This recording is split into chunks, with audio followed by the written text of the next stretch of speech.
Guys, welcome to our YouTube channel Bong views. আমি শিলাজিৎ, আমি সুদীপ্তা। আপনারা যারা এখনো পর্যন্ত আমাদের চ্যানেলটা সাবস্ক্রাইব করেননি তারা প্লিজ এক্ষুনি আমাদের চ্যানেলটা সাবস্ক্রাইব করে নেবেন আর নোটিফিকেশন বেল অন করে নেবেন পরবর্তী ভিডিওগুলোর জন্য নোটিফিকেশন পেতে। আর যারা আমাদের চ্যানেলটা সাবস্ক্রাইব করেছে তাদেরকে অসংখ্য ধন্যবাদ। আর পছন্দ হলে অবশ্যই ভিডিওগুলোকে লাইকও করবেন। আর যদি ফেসবুক পেজে দেখে থাকেন তাহলে অবশ্যই পেজটাকে ফলো করে যাবেন। আজ আমরা নিয়ে চলে এসেছি আবারও ফানি ফ্যাক্টস চ্যানেল থেকে একটি ভিডিও, যার টাইটেল হচ্ছে মুক্তিযুদ্ধে শহীদ 3 লক্ষ, history of independence, Ilias Hossain. তো চলুন দেখে নিই ভিডিওটা, তারপর বুঝতে পারবো এখানে কি বলা রয়েছে। আর ভিডিওটা যদি কপিরাইট ক্লেমের জন্য ব্লক হয়ে যায় তাহলে সম্পূর্ণ ভিডিওটা আপনারা আমাদের ফেসবুক বা ইনস্টাগ্রাম পেজে পেয়ে যাবেন। আর ফেসবুক বা ইনস্টাগ্রাম পেজের লিংক আপনারা আমাদের ডেসক্রিপশন বক্স আর ফার্স্ট পিন কমেন্ট থেকে পেয়ে যাবেন। তাহলে চলুন সবাই মিলে ভিডিওটাকে শুরু করি। আছেন, আমি এই আপনারা সারা দেশের মানুষ যে অধীর আগ্রহ নিয়ে অপেক্ষা করছেন, আমি আপনাদের এই আগ্রহের সেই সময়টা আর বাড়াতে দিতে চাই না। আমাদের এই জাতির সূর্য সন্তান। হ্যালো, আমি মেজর ডালিম বলছি, উপসিট নোভান বলছি ফানি ফ্যাক্টস রাজ্য থেকে। তো কি অবস্থা সবার? আজকে আপনারা যে ভিডিওটা আমার থেকে আশা করতেছিলেন, কাঙ্ক্ষিত ভিডিও পেয়ে গেছেন। আজকের ভিডিওতে কথা হবে মেজর ডালিম সাহেবকে নিয়ে। তার বলা যে ভিডিওগুলো সোশ্যাল মিডিয়াতে প্রচুর ভাইরাল, মিলিয়ন মিলিয়ন ভিউজ তুলতেছে, সেগুলো নিয়ে। সাথে গতকাল লাইভের মেইন পয়েন্টগুলো আমি সামারি আকারে সাজিয়ে রেখেছি, যেগুলো আপনাদের পড়ে শোনাবো ভিডিও শেষে। তাহলে চলুন শুরু করা যাক।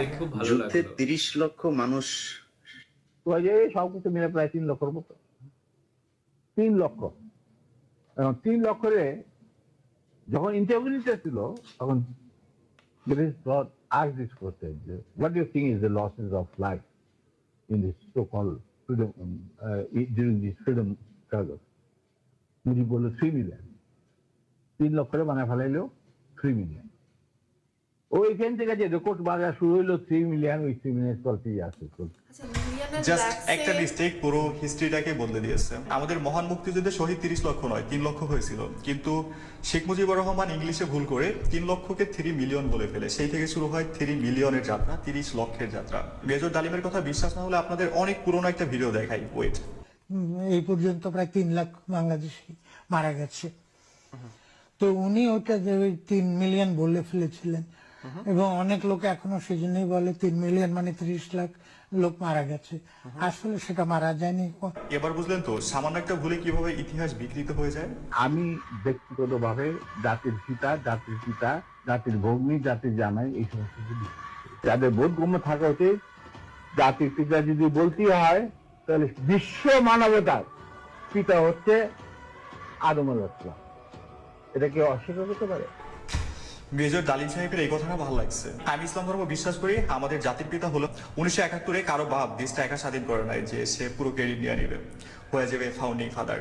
তাহলে অন্যদের ভূমিকা কোথায়? তাদের ভূমিকা কেন বইতে লেখা হয় না? আমরা কোনো একজনকে ক্রেডিট দিয়ে বৈষম্য সৃষ্টি করতে চাই না। মহান মুক্তিযুদ্ধে সবার ভূমিকা ছিল, সবার প্রতি শ্রদ্ধা ও মন থেকে ভালোবাসা। আল্লাহ যেন তাদেরকে ওপারেতে ভালো রাখেন। একটা কোশ্চেনের উত্তর নেই যে শেখ মুজিব বেশি খারাপ মানুষ ছিল না শেখ হাসিনা বেশি খারাপ ছিল। স্যার দেখো, অ্যাকচুয়ালি শেখ হাসিনা তো তখন খুবই ছোট, তার সাথে তেমন একটা ইন্টারেকশন ছিল না, বিয়ে হয়ে গেছে বাজারের সাথে। কিন্তু আমি দেখতাম যে প্রত্যেকদিন রাত্রেই মায়ের থেকে হেঁটে আইতো, বেগম মুজিব খাওয়াইতে। ভাই এটা কোনো কথা? তাকে জিজ্ঞেস করা হলো কি আর কি বললো? হাসিনার ইজ্জত পুরো প্লাস্টিক করে দিচ্ছে। স্বামীর বাড়ি থেকে প্রতিদিন মার খেয়ে আসতো, আবার বেগম মুজিব খাওয়াই দায় পাঠাই দিত। কি আবার কি কোশ্চেন করলো আর সে পুরো কুক করে দিল। যাই হোক, প্রশ্নের উত্তরটা ছিল শেখ মুজিবের চেয়ে শেখ হাসিনার শাসন আমল অনেক বেশি ভয়ঙ্কর ছিল। বুদ্ধিজীবী হত্যাকাণ্ড দিবস নিয়ে স্যার একটু বলেন। ভাই, বুদ্ধিজীবী হত্যাকাণ্ডটা ওই তুমি যদি দীপুধরের কথা, স্যার এটা কারা করেছে স্যার? দীপুধরের কথাটা যদি তুমি শুনে থাকো ভালোভাবে, আর শ্রোতারা যদি শুনে থাকে, সেটা তো পরিষ্কার ইঙ্গিত থাকে যে তারাই সবকিছু করে দেবে, আমাদের কারোর দরকার নেই। তো এটা কার থাকছে? পাকিস্তানের ওদের বাইরে কি করবে? ওরা কি পাকিস্তানে এসে তাদের খেদমত করবে? না, তাদেরকে এদেরকে মারার পর একটা মেধাশূন্য বাংলাদেশকে তারা গড়বে। 14 ডিসেম্বর বুদ্ধিজীবী হত্যা। ভারত এটা নিজের স্বার্থে বাংলাদেশকে মেধাশূন্য করে ফেলার জন্য এই হত্যাকাণ্ড চালায়। একটা সিম্পল হিসেব, বাংলাদেশ মেধাশূন্য হয়ে যাবে, তারা যেমন ইচ্ছে তেমন ভাবেই দেশটাকে নিয়ন্ত্রণ করবে। পাকিস্তান তো চলেই গেছে, তারা আবার নিয়ন্ত্রণ করতে কি আসবে? নিমি ভাবি কেমন আছে? আমাদের সবার প্রিয় ভাবি। না, উনি বেঁচে নাই, উনি আল্লাহ নিয়ে গেছে। ও উনি নাই না? আচ্ছা। ও হ্যাঁ।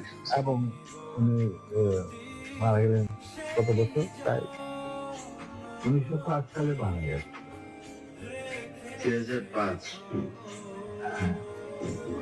ক্ষমতা দিতেও কাজ পাস করতে দেয়। তিনি প্রশ্ন দ্য গাই করতে হু জানেন ক্যান না। ডিস্ট্রয় দ্য হোল ওয়ার্ল্ড না অনলি ফর অ্যাকচুয়ালি মানে তিনি অনেক বছর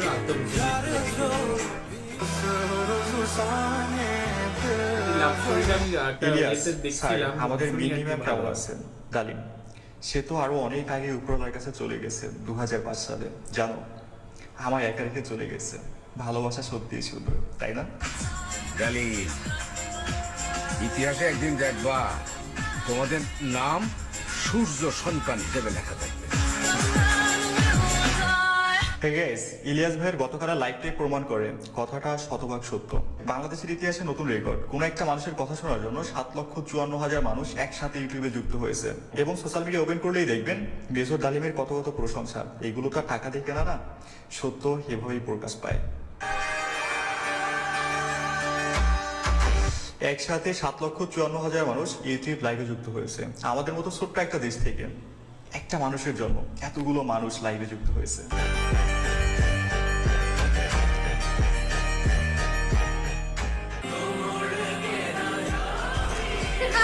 Sheikh Hasina after watching that live. মজা নেই আ রাহা। এই লাইভ ভিডিও দেখার পরে শেখ হাসিনা বেলাই আমার কোনো লাভ লস নাই, এত বছরের সাধনা এত বছরের পরিশ্রম সব এক নিমিষে শেষ।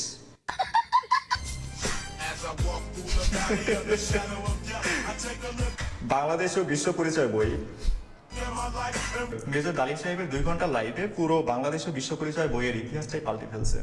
নতুন একটা প্রজন্ম তার মুখ থেকে এই কথাগুলো শোনার জন্য অধীর আগ্রহে অপেক্ষা করতেছিল। কথা আছে না, সত্যি কখনো চাপা থাকে না। দেখলেন তো me after watching Major Dalim's live. What's this? Huh? What's this? What the fuck is this? 15 বছরের ইতিহাস 2 ঘন্টায় পাল্টে যাওয়ার পর সমাজ বই। তো গাইস আমি আগে টিকটক করতাম, এখন টিকটক সাইডে কাম করি। এখন আমি যে আইডি টিকটক করতাম এই আইডি আমার বড় ভাই টিকটক করবে। দেখেছি এর আগে। এটা দেখেছি। মাঝখানে ইলিয়াস ভাই। ইলিয়াস ভাইকে ধন্যবাদ পুরো বাংলার মানুষকে সুন্দর একটা মুহূর্ত উপহার দেওয়ার জন্য। গাইস এখন আমি যদি গতকালের দীর্ঘ 2 ঘন্টা লাইভ ভিডিওর সামারিটা বলি, আমি মেইন 17টা পয়েন্ট নোট করে রেখেছি যেগুলো আপনাদের পড়ে শোনাচ্ছি। 1, মুজিব মারা যায়নি, একটা সেনা অভ্যন্তরে নিহত হয়েছে। বাকশালের বিজয়ের পর লক্ষ লক্ষ মানুষ রাস্তাঘাটে অন্দরে বন্দরে আনন্দ মিছিল বের করেছিল, তাদেরকে ডেকে আনা হয়নি, স্বতঃস্ফূর্তভাবে অংশ নিয়েছিল। এভাবেই স্বীকৃত পেয়েছে ধানমন্ডির 32-এর সামরিক অভ্যন্তর। 2, শেখ মুজিব তার জুলুমের মাত্রা এতটাই তীব্র করেছিল স্বৈরাচারী আচরণের মতো, তখন মানুষ রবের কাছে মুক্তি চাচ্ছিল যে তার জুলুমের শাসনের অবসানের জন্য। 3, শেখ মুজিবুর রহমানকে খুন নয় ক্রুশফায়ার করা হয়েছিল, সে ছিল। 4, আমি একজন মুসলিম হিসেবে, আমি একজন মানুষ হিসেবে কাউকে জাতির পিতা মাতা এসব মানি না। 5, সোকল্ড মুক্তিযুদ্ধের আড়ালে এটা ছিল আওয়ামী লীগের দেশকে ভারতের কাছে বেঁচে দেওয়ার একটা প্রজেক্ট। ভারত বাংলাদেশের মুক্তিযুদ্ধে সাহায্য করেছে যাতে করে তাদের একটা প্রদেশ বানাতে পারে। 6, জিয়াউর রহমান স্বাধীনতার ঘোষণা দিয়েছিলেন, পরবর্তীতে ভারতের চাপে ঘোষণাপত্র পরিবর্তন করে শেখ মুজিবুরের নাম যুক্ত করতে বাধ্য হয়। 7, মুজিব হত্যায় প্রেসিডেন্ট জিয়াউর রহমান জড়িত ছিল। 8, কুরআন শপথ করে জিয়া আগস্ট বিপ্লবীদের সাথে থাকার ওয়াদা করেন, কিন্তু তার বদলতে তিনি ক্ষমতা সুসংহত করতে 4000 লোককে মৃত্যুদণ্ড দিয়েছিল। 9, যখন ইন্টারভিউ নিতে আসলো মুজিব তখন 3 লক্ষকে ভুল করে 3 মিলিয়ন বলে ফেলেন, তখন থেকে শুরু হয় 30 লক্ষ শহীদের যাত্রা। 10, শেখ মুজিব 25শে মার্চ পাকিস্তানি আর্মির কাছে আত্মসমর্পণ করে ও পরিবারের নিরাপত্তা নিশ্চিত করে। 11, ভারত তৎকালীন 16,000 কোটি টাকার সম্পদ বাংলাদেশ থেকে লুট করে নেয়, যার বাধা দিলে মুজিব মেজর জলিলকে গ্রেপ্তার করে। 12, জহির রায়হান ও শহীদুল্লাহ কায়েসরকে হত্যা করেছিল মুজিব। 13, বিপ্লবী সিরাজ সর্দারকে পরিকল্পিত হত্যা করে মুজিব। 14, কথার কাজে মিল ছিল না মুজিবের। 15, মুজিব হত্যার পর মিষ্টি বিতরণ করে দেশের মানুষ। 16, মেজর ডালিমের স্ত্রীকে চিকিৎসা করতে দেয়নি শেখ হাসিনা ও খালেদা জিয়া। যাই হোক, এই ছিল পুরো লাইভ ভিডিও সামারি। এখানে প্রত্যেকটা কথা আপনি 2 ঘন্টা লাইভ ভিডিওতে পেয়ে যাবেন। That's it. এখানে আমরা হচ্ছে মেজর ডালিমের যে ইন্টারভিউ হয়েছে তো সেটার একটা কিছু ঝলক দেখতে পেলাম এবং লাস্টে আমরা 17টা আর কি হাইলাইটস দেখতে পেলাম, যেখানে পুরো বিস্তারিতভাবে একটা জিস্ট উঠে এলো, একটা সারাংশ উঠে এলো যে 2 ঘন্টার মধ্যে কি কি আলোচনা হয়েছে এবং মানে ইম্পর্টেন্ট ফ্যাক্টস গুলো উঠে এলো। তো এটা পুরোপুরি আমার মনে হয়েছে বা আমাদের মনে হয়েছে এটা বাংলাদেশের একদমই আভ্যন্তরীণ ব্যাপার, নিজস্ব ব্যাপার এবং সেটা তাদের একটা পুরোটাই নিজের নিজস্ব একটা পলিটিক্যাল ব্যাপার। তো এখানে আমাদের প্রথম কথা হচ্ছে আমাদের এই বিষয়ে সেরকম কোনো জ্ঞান নেই, তথ্য নেই, তো আমরা এখানে কিছু জাজ করতেও পারবো না, করা উচিত না, কারণ এটা একদমই বাংলাদেশের নিজস্ব ব্যাপার। তো অন্তত আমি তো এখানে কিছু বলতে চাইছি না। না অ্যাকচুয়ালি ব্যাপারটা হচ্ছে এখানে যে তিনি স্টেটমেন্টগুলো রাখলেন, বাট তার পরিপ্রেক্ষিতে কোনো তথ্য প্রকাশ করা হয়নি, এইটা একটা। বাট তিনি হয়তো সেই সময় মানুষ এবং সেই সময় সবটা নিজের চোখের সামনে থেকে দেখেছেন এবং কোনটা ভুল, এবং 3 lakhsটাকে কিভাবে যে 3 মিলিয়ন হয়ে গেছে এবং পরবর্তীকালে সেটাই আর কি চলে এসছে, তো সেই ভুলগুলো আর কি তিনি তুলে ধরলেন। এবং সব থেকে চাঞ্চল্যকর বিষয় আমার যেটা শুনে লাগলো যে বঙ্গবন্ধু হত্যায় আর কি জিয়াউর রহমান জড়িত ছিল। হ্যাঁ মানে ওটা তো ভীষণ আর কি অবাককর লাগলো।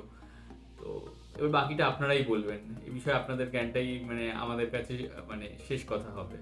এবং এখানে যে ভারতের অ্যাঙ্গেলটা আনা হয়েছে, তো এটা নিয়েও আমরা খুব একটা কিছু বলবো না, কারণ এর আগে আমরা এটা নিয়ে অনেকবার ডিসকাস করেছি, আর নতুনভাবে ডিসকাস করতে চাই না। এবং এটা একতরফা হয়ে তার যায়। থেকেও বড় বিষয় হচ্ছে সেই সময় পারিপার্শ্বিক পরিস্থিতিতে আমরাও উপস্থিত ছিলাম না, মানে আমাদের বাবারাও হয়তো তখন বাবা মারা জন্মেছে নাকি সন্দেহ।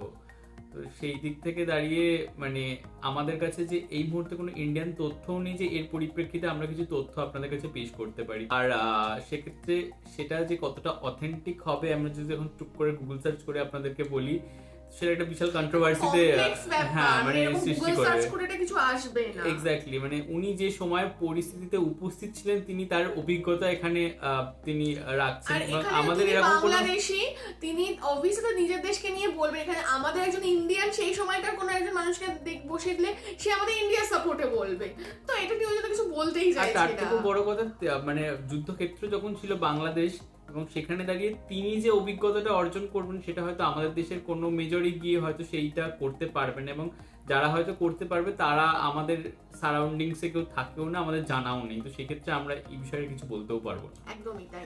তো যাই হোক, এই ভিডিওটা নিয়ে সেরকম আমরা কিছু বলতে ইচ্ছুক নই, এবং কিন্তু হ্যাঁ জানতে ডেফিনেটলি ইচ্ছুক। তো এটা নিয়ে বিস্তারিতভাবে আপনাদের যদি কিছু মানে জানানোর থাকে বা আপনাদের কোনো বক্তব্য থাকে, আপনারা ডেফিনেটলি কমেন্ট বক্সে জানাতে পারেন। এবং আমাদের লাইভটা আমাদের দেখতে হবে অবশ্যই, বেশ ইন্টারেস্টিং, কারণ অনেক কিছু বিস্ফোরক মন্তব্য উঠে এসছে।